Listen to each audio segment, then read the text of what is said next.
Have you ever felt like something was too good to be true? Like, maybe you were on the verge of achieving something great, but some part of you knew you shouldn't. I never really believed in curses, until I saw what happened to my best friend, Mark. It was last summer during our backpacking trip through Europe. Mark and I had been saving for years, working odd jobs, and finally we were living out our dream. We hit the usual spots, Paris, Amsterdam, Rome, but it was Istanbul that really captured our imagination. The city was alive in a way no other place had been. The ancient architecture, the bustling bazaars, the call to prayer echoing through the streets.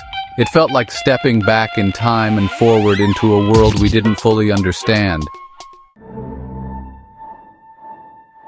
But the strangest part of our trip wasn't the culture shock. It was something or someone we encountered in Sultanahmet Square, right between the Hagia Sophia and the Blue Mosque. If you've been to Istanbul, you know the area. Tourists everywhere, the smell of roasted chestnuts in the air, the sound of street musicians playing nearby, and there, in the midst of it all, was him, Kemal, the Turkish ice cream man. You've probably seen videos of guys like him online. They're masters of sleight of hand, twirling ice cream cones, tricking tourists into thinking they've finally caught the cone, only to pull it away at the last second. It's all fun and games, and people laugh because in the end they get their ice cream. But there was something different about Kemal. He wasn't like the others. He was older, quieter, and there was a strange intensity in his eyes when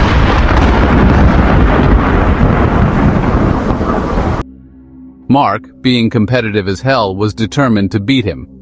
He'd seen the videos and thought it was all just a gimmick, a show put on for tourists. I'm gonna beat this guy. Just watch. At first it was funny. Every time Mark tried to grab the cone, Kemal would twist it away with effortless precision, all while maintaining this unnerving grin. Mark wasn't laughing though. After the third day of trying, I could see that it wasn't just a game to him anymore. He was obsessed. It wasn't just Mark's frustration that made things weird. The people watching didn't seem to enjoy the show as much as they should have. They'd cheer, sure, but after a few seconds, most of them would wander off, looking confused or uneasy, like they'd forgotten why they were there. I started noticing something else too. People who lost to Kemal didn't come back. They left the square and never returned. It was as if something was driving them away. If you're starting to feel a chill creeping up your spine, it might not just be the story. Like and subscribe before the air gets colder. And if you're brave enough, click the playlist at the top left, because once you start, there's no turning back. Silent with a mysterious grin. On the fifth day, Mark finally did it. He outsmarted Kemal. I don't know how, but I managed to snatch the cone before Kemal could pull it away. The crowd cheered, and Mark was ecstatic. But Kemal didn't react the way we thought he would. He didn't smile, didn't laugh it off. Instead, he just stared at Mark, his eyes narrowing, lips barely curling into a tight smile. Congratulations, not many people win. That night, things got weird. We went back to our hostel in the Taksim district near Istiklal Avenue, planning to hit the nightlife scene. But the energy was different. As we walked through the streets, I noticed a chill in the air, way colder than it should have been for a Turkish summer night. We passed through the Galata Tower area, and that's when Mark started complaining about the cold. Man, it's freezing. Why is it so cold? He was shivering, visibly uncomfortable, but the temperature hadn't dropped enough to warrant that kind of reaction. We made it back to the hostel, and that's when things took a turn for the worse. Mark said he felt like something was watching him. I feel like something's watching me. I can't explain it, but it's there. He kept looking over his shoulder, his eyes darting around like he was trying to catch something in the corner of his vision. I thought maybe he was just worked up from the challenge earlier. But then, around midnight, I woke up to the sound of something, like ice cracking. The room felt freezing, and when I turned to check on Mark, he wasn't there. I searched the hostel. I even checked the rooftop terrace, thinking maybe he'd gone up there for air. Nothing. It wasn't until the morning, when the local authorities knocked on the door, that I learned where Mark had gone. They found him in an alley behind the hostel, just off the side of the bustling Istiklal Avenue. His body was frozen in a solid block of ice, as if he'd been trapped in a freezer. The ice was smooth, unnaturally so, like it hadn't just formed, but had been crafted. What's worse, there were strange markings carved into the ice, ancient-looking symbols I didn't recognize. I later learned they resembled old Ottoman sigils, symbols of protection and binding, but in this case, they seemed to have been twisted into something far darker. We can't explain how a man could be frozen solid in the middle of summer. There's no refrigeration unit nearby, no logical explanation. They asked me questions, but what could I say? Yeah, my friend beat an ice cream man at his own game and now he's frozen in ice.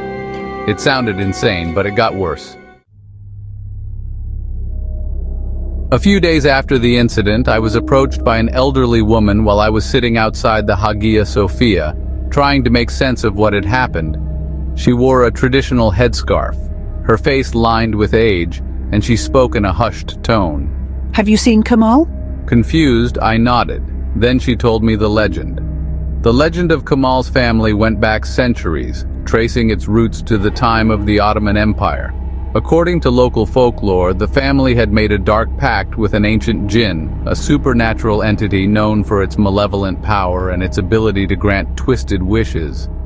The djinn promised prosperity and protection to the family in exchange for a single condition. No one could ever defeat the ice cream vendor in his tricks. If someone managed to outwit the vendor, the djinn would claim their soul, freezing them in time as a trophy. The curse was passed down through generations, binding the family to the djinn's will.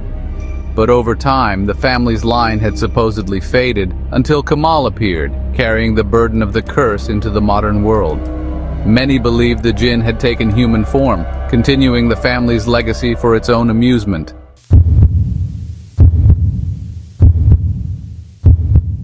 Kemal's family had been in the ice cream business for centuries, but there was more to it than that. Generations ago, they had made a pact with an ancient entity, something beyond human understanding. In exchange for prosperity and protection, no one could ever defeat the head of the family in the ice cream game. Those who tried and failed would walk away, never knowing how close they had come to doom. But those who succeeded, those who won, were cursed. The victory, she said, was an affront to the entity, a violation of the pact. Mark's success had broken the ancient agreement, and now the curse had been unleashed. I didn't want to believe her, but the details she gave me, about the ice, the symbols, were things she shouldn't have known. She told me that Kemal didn't just sell ice cream. He was the guardian of something much older, something much more dangerous. And now that Mark had beaten him, the curse would spread. Others who sought to challenge Kemal would meet the same fate. Here's the twist. When I returned to Sultanahmet Square the next day, Kemal's stand was gone. No trace of him remained, like he had never existed. But as I stood there, staring at the spot where the ice cream stand had been, I noticed something chilling. The air around me grew cold, unnaturally cold, just like the night before Mark disappeared. And then, out of the corner of my eye, I saw him, Kemal. He was standing in the shadows, watching me, that same tight-lipped smile on his face. Before I could react, he disappeared into the crowd. After I flew home, I tried to forget about everything. But a week later, I received a package. No return address, no note. Inside was a single, half-melted ice cream cone. The same strange symbols that had been on Mark's ice block were etched into the cone. I tossed it immediately, but I knew the curse wasn't done with me yet. For weeks, I felt like I was being watched. Shadows moved in the corners of my room, and every time I tried to sleep, I'd hear this faint, eerie melody. It was the same tune Kemal hummed as he twisted the cone away from tourists. The chill in the air followed me, growing stronger every day. I thought I was losing my mind, but then something happened that proved the curse was real.